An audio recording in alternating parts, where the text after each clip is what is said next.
TRT is cardioprotective. You know, TRT, due to its conversion to estradiol, it increases your HDL, decreases your LDLs. You know, it is very cardioprotective. It improves all lipid parameters. It's a vasodilator. It does the exact opposite.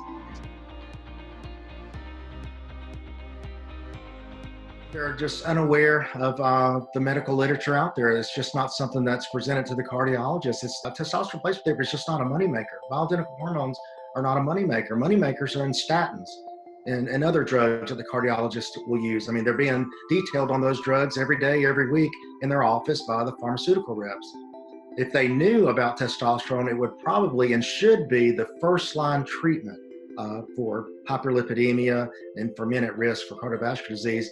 They've also been influenced by the negative press on a couple of flawed studies that occurred in 2014, 2015, the Vigan and the Finkel studies. They're extremely flawed and have been proven to be so, but that made headlines, and nobody knows all the 50 years of studies that show the benefits of testosterone. They just focus on the two bad studies that were flawed and couldn't be reproduced.